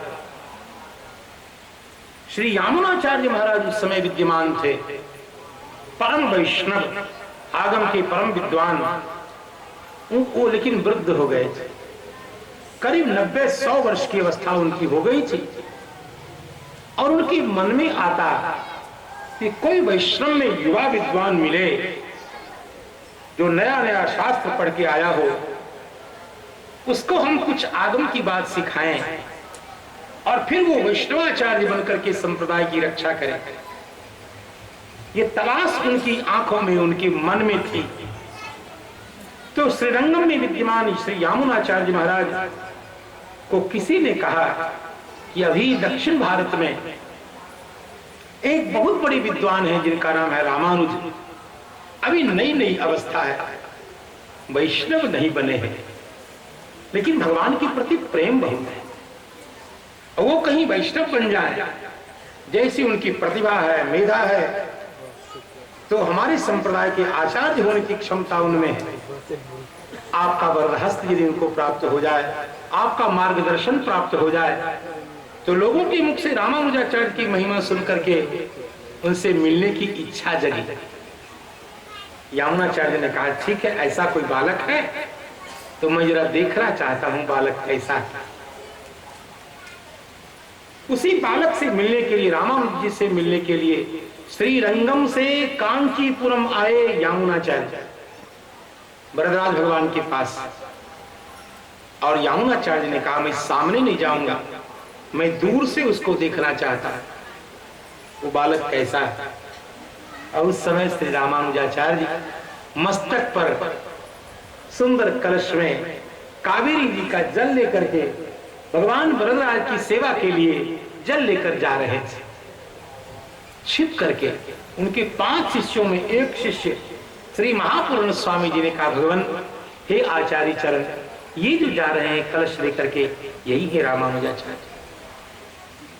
यामुनाचार्य ने गौर से देखा और ऐसे स्वीकारात्मक मस्तक हिलाया, आशीर्वाद दिया दूर से ही, ठीक है। और फिर कांचीपुरम से श्रीरंगम आ गए। श्री यामुनाचार्य ने कहा इनको कैसे भगवान से जोड़ा जाए, ऐसा करना महापूर्ण, तुम एक बार वरदराज भगवान के सामने मेरे द्वारा रचित आलमंदार स्तोत्र का पाठ करना। उस समय पाठ करना जब रामानुजाचार्य विद्यमान हो, रामानुजाचार्य के कान में मेरे श्लोक सुनाई दे, जो मैंने जिस श्लोक की रचना की है वो श्लोक इनके काम तक जाना चाहिए बस। और उस समय रामानुजाचार्य वरदराज भगवान की सेवा में विद्यमान थे और महापूर्ण स्वामी जो यामुनाचार्य के शिष्य हैं आलमंदार स्तोत्र का पाठ करने लग गए। नमो नमो वां मनसाति भूमये, नमो नमो वां मनसैक भूमये, नमो नमोऽनंत महाविभूतये, नमो नमोऽनंत दैक सिंधवे। न निंदितं कर्म तदस्ति लोके, सहस्रशो यन्नमया व्यधायि, सोहं विपाकावसरे मुकुंद, क्रन्नामि संप्रत्यगतिस्तवाग्रे। इत्यादि इत्यादि श्लोकों का 60 श्लोकों का गायन महापूर्ण स्वामी जी ने जब किया और श्लोकों का श्रवण जब रामानुज स्वामी ने किया तो व्याकुल हो गए, पागल जैसे हो गए। कहा किस महापुरुष की रचना है, इतने सुंदर सुंदर श्लोकों का रचनाकार कौन है। तो महापूर्ण स्वामी जी ने कहा वो और कोई नहीं, मेरे गुरुदेव हैं। मेरे जैसे 5 शिष्यों को उन्होंने भगवान की चरणों से लगा रखा है। मेरे सदगुरुदेव भगवान श्री यामुनाचार्य महाराज। तो रामानुजाचार्य ने कहा कब मेरा भाग्योदय होगा कि मैं उनके चरण का किंकर बनूंगा, का क्या वो इस अधम को स्वीकार करेंगे। रामानुजाचार्य ने कहा क्या इस अधम रामानुज को क्या अपना शिष्यत्व प्रदान करेंगे, क्या अपनी चरण कमल में आश्रय देंगे, क्या वो भगवान के चरणों से हमें लगाएंगे, क्या पंच संस्कार संस्कृत वैष्णवता हमें प्रदान करेंगे। तो कहा उनकी भी इच्छा है, एक सदाचारी योग्य विद्वान बने, एक योग्य विद्वान को वो भी आश्रय देना चाहते हैं। परंपरा की रक्षा के लिए, वैष्णवता की रक्षा के लिए आपके जैसे विद्वान की तलाश उनको भी है। इतना सुनते ही रामानुजाचार्य ने कहा बस बस हमें ठिकाना मिल गया, हमें हमारे जीवन का लक्ष्य मिल गया। आज ही इसी क्षण हम कांचीपुरम से श्रीरंगम जाएंगे। श्री यामुनाचार्य महाराज से वैष्णवी दीक्षा प्राप्त करके भगवान की भक्ति में लगने के लिए रामानुज स्वामी ज्यों ही कांचीपुरम से श्रीरंगम की ओर चले तो यह जो कलयुग है, कलयुग का कलेजा धक धक धक धक करने लगा। ये जो भीषण कलिकाल है ये धक धकाने लग गया। और कलयुग ने सोचा ये दोनों वो महापुरुष है, एक एक जग जीत सके, ये अपने आप में एक एक दिग्गज महापुरुष है। अकेले चली चाहे हमारा खम्मा कुट्टा उखाड़ के फेंक दें, और ये दोनों इतने बड़े दिग्गज महापुरुष वैष्णवाचार्य यदि मिल जाएंगे तो हमें तो नष्ट नाबूद कर देंगे। इसलिए कलयुग ने क्या किया, श्रीरंग भगवान के पास जाकर के अर्जी लगा दी। एक कलयुग ने जाकर के श्रीरंग भगवान के पास जाकर के अर्जी लगा दी। अर्जी क्या लगाई, कहा कि भगवान हमारी भी आप सुधि ले लीजिए, हमारी भी सुधि लीजिए। सभी सतयुग आपका, द्वापर आपका, त्रेता आपका, क्या कलयुग आपका नहीं है? कलयुग ने कहा कि मुझे भी, मैं जो काल रूप हूं और मुझे जो अधिकार दिया, कर्तव्य दिया, वो आपने दिया है। हमें आश्रय मिलना चाहिए। इधर कलयुग ने आवेदन पत्र दिया। उधर एक बार रामानुजाचार्य के जीवन में एक और घटना घट गई। यादव प्रकाश जी से एक बार और पढ़ने का अवसर मिला। यादव प्रकाश जी की सेवा कर रहे थे, यद्यपि मना कर दिया था। यादव प्रकाश ने रामानुजाचार्य को आदर से फिर बुलाया, छल की भावना से, और फिर वेदांत शांकर भाष्य पढ़ाने लग गए। और जब छांदोग्योपनिषद यादव प्रकाश पढ़ा रहे थे तो उस समय रामानुजाचार्य तो निश्चल थे और वो गुरु जी को तेल लगा रहे थे। रामानुजाचार्य यादव प्रकाश जी को तेल लगा रहे थे। प्रियदास जी संकेत करते हैं, एक दिन यादव रहे पढ़ाई, रामानुज रहे तेल लगाई। उस समय छांदोग्योपनिषद का एक मंत्र आया, कप्याश पुंडरीक मेव मक्षिणी, ये मंत्र आया। कप्याश पुंडरीक विवेक इक्षिणी।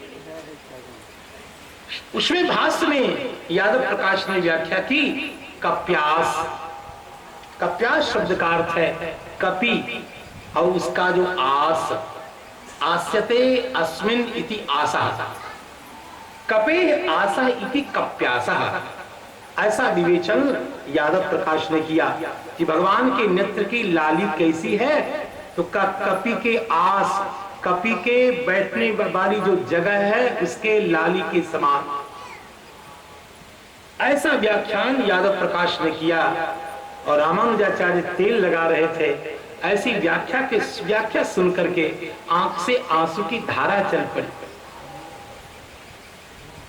और रामानुजाचार्य की आंख से जो आंसू गिरे वो तट से गिरे यादव प्रकाश के शरीर पर। और यादव प्रकाश ने देखा, रामानुज तुम रो रहे हो क्यों? क्या मेरी व्याख्या अच्छी नहीं लगी? रामानुजाचार्य ने कहा, गुरुवर मुझे ये व्याख्या जची नहीं।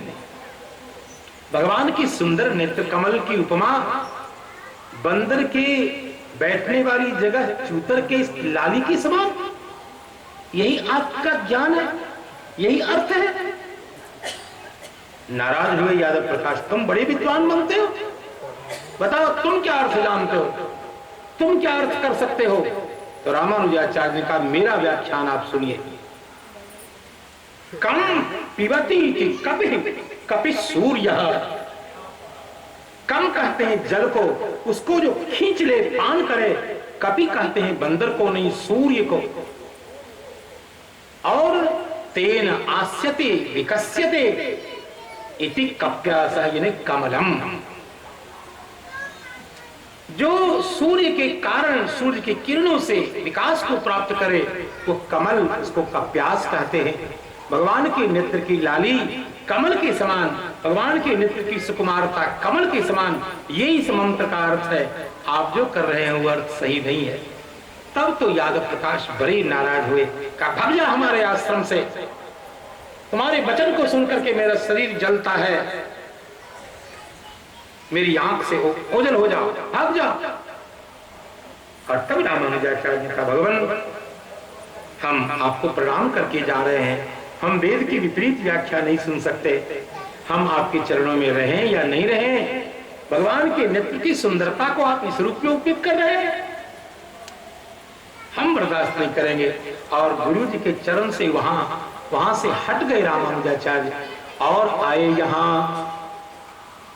जब यहां आए रामानुजाचार्य महाराज, तो कलयुग ने तो प्रार्थना कर ही दी थी। कलयुग ने कहा, श्रीरंग भगवान से कलयुग ने कहा, नाथ हमारी हूं सुधि लीजे। श्रीरंग भगवान हमारी भी प्रार्थना सुनी जाए, इन दोनों को मिलन न दीजे। श्री यामुनाचार्य और श्री रामानुजाचार्य को आप मिलने नहीं दीजिए। श्रीरंग भगवान से कलयुग ने ऐसी प्रार्थना की, अब मिले यामुन रामानुज संग। यामुनाचार्य और रामानुजाचार्य संग मिल जाएंगे तो जगत में प्लावित भक्ति तरंग, हमारे शासन होवे भंग। हमारा शासन जगत में भंग हो जाएगा। ये दोनों महापुरुष यदि मिल जाएंगे तो कलयुग का तो खम्मा खुट्टा उखाड़ के फेंक देंगे, सर्वत्र भक्ति का प्रचार प्रसार हो जाएगा। कलयुग ने भगवान श्रीरंग से अर्जी लगा दी, प्रार्थना कर। भगवान रंगम के भगवान ने कहा, तुम्हारी प्रार्थना पर विचार करेंगे। और भगवान ने एक्शन ले लिया। भगवान ने कलयुग की प्रार्थना सुन ली और केवल एक कोस बच गया, या समझिए 2-3 किलोमीटर शेष रह गया। रामानुजाचार्य और यामुनाचार्य के मिलने में इतनी दूर रह गई, इतनी दूरी रह गई, इतने मात्र से बस यामुनाचार्य का शरीर पूरा हो गया। कलयुग की प्रार्थना पर भगवान श्रीरंगम ने एक्शन ले लिया, यामुनाचार्य समाप्त हो गए। और जब रामानुजाचार्य को पता लगा, छाती ठोक करके रोने लग गए। कहा, यही भगवान है, कलयुग को अपना समझ लिया, हमें अपना नहीं समझा। ऐसे भगवान को मैं प्रणाम नहीं करूंगा। नाराज हो गए रामानुजाचार्य भगवान श्रीरंगम से। कहा, नहीं,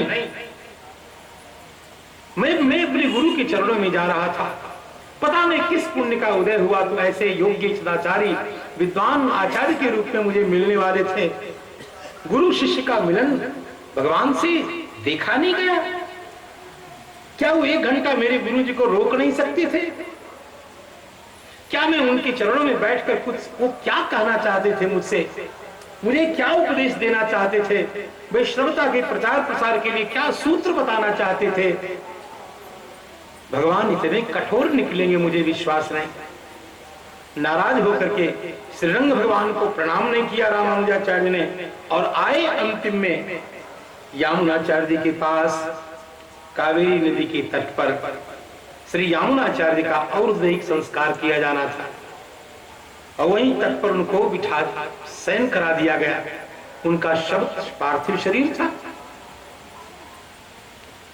रामानुजाचार्य ने साष्टांग दंडवत प्रणाम किया। फपक करके रामानुजाचार्य रोने लग गए। धिक्कार है इस जीवन को, भगवान ने हमें धोखा दे दिया, मेरे गुरु जी से मुझे मिलने नहीं दिया। अचानक रामानुजाचार्य की नजर पड़ी यामुनाचार्य जी महाराज की जो हाथ थे इस रूप में। अब काग की भाषा तो काग ही जान सकता है, खग की भाषा खग जानते। रामानुजाचार्य समझ गए, हो लगता है शरीर पूरा होने से पहले यामुनाचार्य जी महाराज मुझे कुछ संकेत दे करके जाना चाहते थे, और शरीर पूर्ण हो रहा था तो भी मेरे लिए उनकी ओर से कोई इशारा है। समझ गए रामानुजाचार्य कि मेरे गुरु जी यामुनाचार्य महाराज मेरे लिए कुछ संकेत कर रहे हैं, मेरे लिए कोई आदेश दे रहे हैं। समझ गए कि मेरे लिए 3 आदेश है और मैं वचन देता हूं। और तब जान करके रामानुजाचार्य ने कहा, भगवान मैं वैष्णव धर्म का प्रचार प्रसार करूंगा अंतिम श्वास तक। 1 अंगुली सीधी हो गई अपने आप। यामुनाचार्य की 1 अंगुली अपने आप सीधी हो गई। ये रामानुजाचार्य ने कहा, भगवान मैं वैष्णव सिद्धांत के आधार पर 3 प्रस्थानों पर भाष्य की रचना करूंगा। दूसरी प्रतिज्ञा करते ही यामुनाचार्य की दूसरी अंगुली भी सीधी हो गई।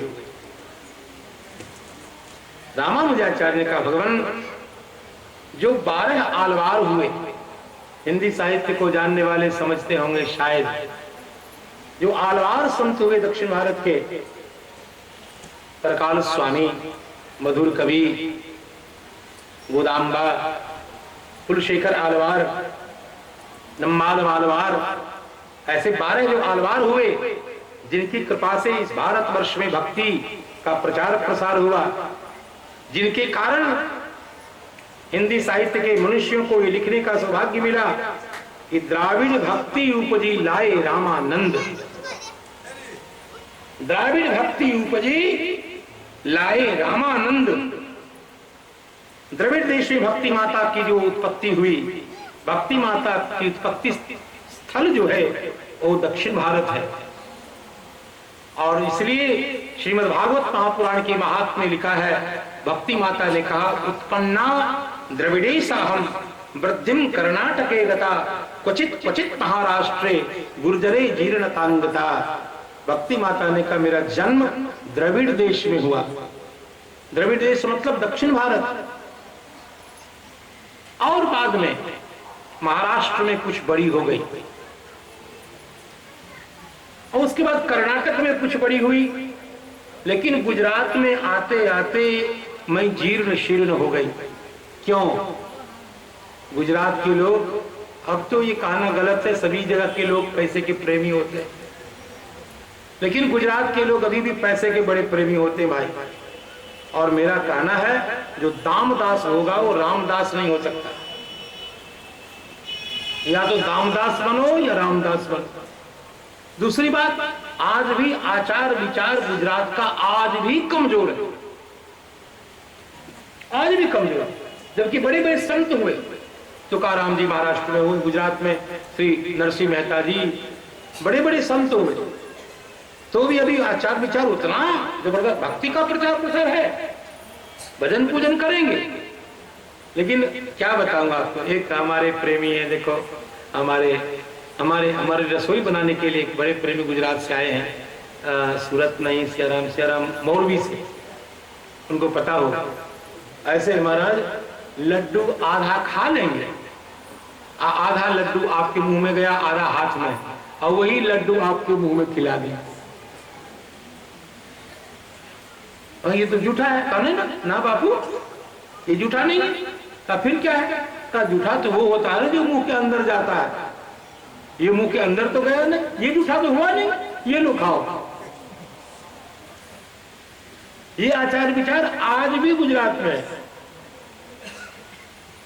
और ठीक कहा भक्ति माता ने, उत्पन्ना द्रविड़ेशाहम वृद्धिम कर्नाटके गता क्वचित क्वचित महाराष्ट्रे गुर्जरे जीर्णतांगता। हिंदी वालों ने कहा कि भक्ति द्राविड़ उपजी लाए रामानंद।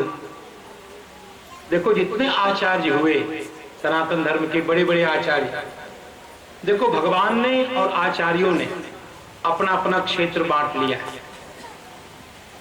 भारत में भगवान ने कहा कि मैं अवतार लूंगा उत्तर भारत में, आचार्यों ने कहा मैं अवतार लूंगा दक्षिण भारत में।